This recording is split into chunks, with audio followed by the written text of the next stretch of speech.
तो आज के इस वीडियो के महीने हम बात करने वाले हैं भैया हम जयपुर विद्युत वितरण निगम लिमिटेड JVVNL। अगर आप लोग राजस्थान के जयपुर से हैं, जयपुर के टोंक जिले से या कहीं से जो भी आपका मीटर, हम यहाँ पे बात करने वाले मीटर की जो आप मीटर लगाते हैं JVVNL, आपके बिल के ऊपर लिखा रहा है जयपुर विद्युत निगम लिमिटेड। हो सकता है कि अगर आप लोग कहीं अजमेर के हो AVVNL या कुछ BVVNL ऐसा कुछ आता है, बहुत सारे ऐसा लाइट के कनेक्शन है जहाँ पे अगर आप लोग वो वीडियो देख रहे थे, स्पेशल ये वीडियो आपके लोगों के लिए होने वाला है। JVVNL मीटर लगाने के लिए मीटर किस तरीके से लगाए, सबसे पहले लोगों का ये सवाल होता है मीटर किस तरीके से लगाए। लेकिन लोगों का जो मीटर के अंदर जो पैसा लगता है, मान के चलो हमारा 6,000 रुपये लग रहा है तो हमसे ले लिए जाते हैं 10-12 हज़ार रुपये। तो आज की इस वीडियो में हम एक्सपोज करने वाले हैं किस तरीके से स्कैम होता है। आप लोगों को दिख रहा होगा पीछे लाइट लग रही है, ये देन हो सकती है तो मैंने रिश्वत खिलाई है या मैंने अच्छे तरीके से लगाई है। इसके दो ही पॉइंट हो सकते हैं। सो हम इस वीडियो में डिस्कस करने वाले, मैं हूँ राजस्थान के जयपुर से हूँ। हमारे लाइनमैन थे, कोई एक मीनू का लड़का था, ओके लाइनमैन था। मैं उसके पास में जाता हूँ कि भैया यार मेरे को लाइनमैन इस तरीके से मेरे मीटर नहीं है तो आपको मीटर लगाना है। उन्होंने बोला ठीक है मीटर लग जाएगा। मैंने बोला ठीक है कितने दिनों में लग जाएगा। उन्होंने बोला 9 दिनों के अंदर आपका मीटर लग जाएगा। और हो सकता है कि मैक्सिमम अभी छुट्टियां चल रही है, 15 दिनों के अंदर आपका मीटर लग जाएगा। जो पट्टा है वो कितने गज का है, कितना क्या है, मैं उनको पट्टा दिखाता हूँ। दिखाने के बाद मेरे को बोलते हैं 11,000 रुपये लगेंगे। 700 रुपये के लगभग लिए थे। 700 रुपये तो आपका जो फाइल है वो फाइल बनने में लगेगा, ठीक है कोई दिक्कत नहीं है। और जो आपका डिमांड नोटिस आएगा वो जो अलग लगेगा। मेरे यहाँ पे 6,000 रुपये का 5,500-6,000 रुपये का डिमांड नोटिस आया था। मैं सोचता हूँ यार भैया 6,000 रुपये का डिमांड नोटिस की बात करें, 6,000 रुपये और ये 700 रुपये, 7,000 रुपये हो गए। वो मांग रहा था 11,000, 8, 9, 10, 11, 4,000 रुपये कौन ले रहा है बीच में? जयपुर विद्युत वितरण निगम लिमिटेड ले रहा है या कंपनी ले रही है या कौन ले रहा है? लाइनमैन है। लाइनमैन तो एक गवर्नमेंट कर्मचारी है। JN की बात करें, JN भी एक गवर्नमेंट कर्मचारी है। आखिरकार पैसे कौन ले रहा है? लाइनमैन ने मेरे से किस तरीके के रूप में पैसे मांगे। के बाद में कंप्लेंट करता हूँ 181 वे। ओके गाइस, कंप्लेंट पहले नहीं करता हूँ। कंप्लेंट में क्या करता हूँ गाइस, यहाँ पे मेरा सांगानेर है, सांगानेर गंदी नाले के ऊपर एक ऑफिस बना हुआ है जयपुर विद्युत वितरण निगम लिमिटेड का। वहाँ पे जाके एक जो एडवोकेट जो भी बैठते हैं वहाँ पे फाइल बनवाता हूँ। बनवाने के बाद में उन्होंने मेरे को 700 रुपये बताया, मैं उनको 600 रुपये दे के आ जाता हूँ और वहाँ से उस फाइल को देख के वहाँ पे फाइल को अंदर दे आता हूँ। फाइल भी अंदर वही देते हैं, मैं नहीं जाता हूँ क्योंकि सारा काम उन्हीं का होता है, सारा प्रोसेस। वो फाइल चली जाती है। चली जाने के बाद मेरे पास में JN का कॉल आता है, यहाँ पे आके देखता है सर आपके मकान के ऊपर छत नहीं है। अब जो छत ही नहीं है मेरे मकान के ऊपर, ये चद्दर पड़े हैं ऊपर, और अगला बंदा बोलता है आपके मकान के ऊपर छत ही नहीं है, रुक ही नहीं है। वाह यार क्या ठीक है। लाइनमैन बोल रहा था 9 दिन के अंदर लाइट लग जाएगी। मैंने बोला सर छत कैसे नहीं है कि आपके इसके ऊपर चद्दर है, टिन है तो छत होना चाहिए। कौन से रूल में लिखा है भैया?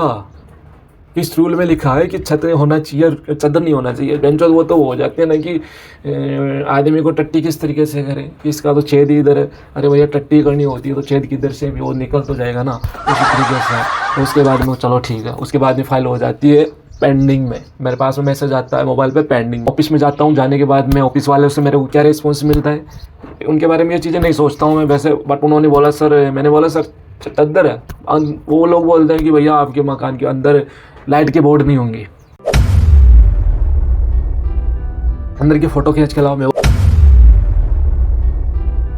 वापस आ जाता हूँ। आने के बाद में 181 पे कंप्लेंट करता हूँ। 18 देखो सिस्टम देखिए, गवर्नमेंट का सिस्टम देखिए। कंप्लेंट करता हूँ, कंप्लेंट में फिर वो आ जाता है ऑब्जेक्शन कि हाँ, फिर कॉल आता है कंप्लेंट करने के बाद में कि सर आपके मकान के ऊपर से लाइन जा रही है।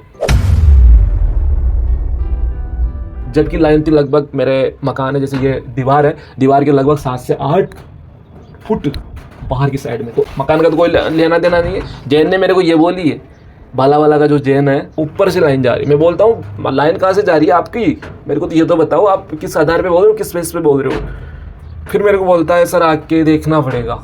ये चीज़ हो जाती है। फिर चलो ठीक है, फिर मैं कंप्लेंट करता हूँ। फिर कंप्लेंट का कोई रेस्पॉन्स नहीं है। सर वेट करो वेट करो वेट करो, इस तरीके से लगभग 3 से 4 महीने का टाइम हो जाता है भैया। और 4 महीने के बाद में मेरी गर्मी का टाइम होता है, पसीना आ जाता है पूरा। तो गाइस बहुत धक्के खाने के बाद में मेरे पास में एक दिन मैसेज आता है। जब मैं गया था हॉस्पिटल, मेरी मम्मी की तबीयत ख़राब थी, उस दिन मेरे पास मैसेज आता है कि भैया आपका जो JBVNL की फाइल है वो डिमांड नोटिस आ चुका है। 6,000 रुपये के लगभग डिमांड नोटिस था। दूसरे दिन मैं पे करता हूँ, पे करने के बाद मेरे पास में मैं कॉल करता हूँ तो मेरे को क्या बोलता है लाइनमैन, आपके जो है लोड ज़्यादा पड़ रहा है। जबकि उसके मेरे मोहल्ले के अंदर ही एक मीटर लगाया था, किसी ने पैसे दिए थे उनको 13-14 हज़ार रुपये पैसे दिए थे। लगभग 8 से 9 दिन के अंदर उनके मीटर लगा दिया, लाइट लगा दी। मेरे से पहले जो बाद का मीटर था उसके लाइट लगा दी और मेरे को दूसरे दिन बोल रहा है कि आपका कनेक्शन ज़्यादा है।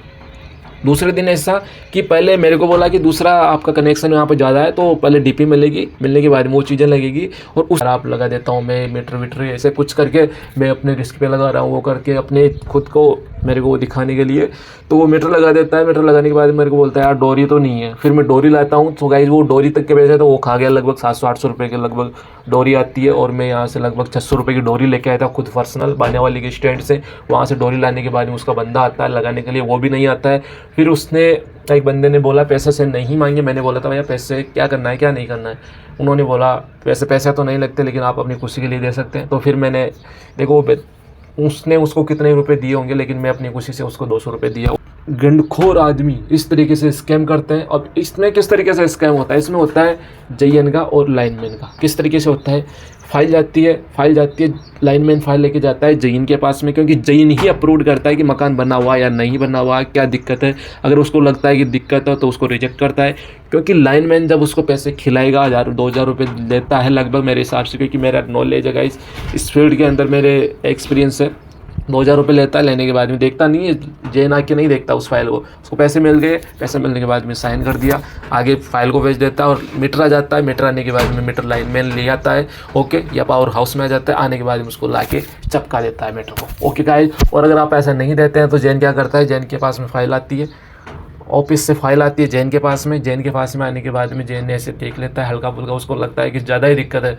ऐसे जैसे हम इसके अंदर ऑब्जेक्शन डाल सकते हैं, पैसे नहीं दिए तो डाल देगा ऑब्जेक्शन, या उस फाइल को थोड़ा बहुत लंबा टाइम दे के देखेगा ओके, या उसको पेंडिंग में डाल देगा। इस तरीके से इसको टाइम को बढ़ाता जाता है और आखिरकार में आदमी को पैसे देने पड़ सकते हैं, देने पड़ते ही है गाइज। तो इस तरीके से स्कैम करते हैं ये लोग। तो ये इन लोगों को ज़्यादा से ज़्यादा शेयर करो। और अगर इस तरीके के स्कैम होता है तो गाइज आपके पास में एक बटन कैमरा आता है, बटन कैमरा हो तो आप लोग इस तरीके से रिकॉर्डिंग करके आप लोग मेरे को भेज सकते हैं, मैं इस स्कैम का पर्दाफाश करूँ।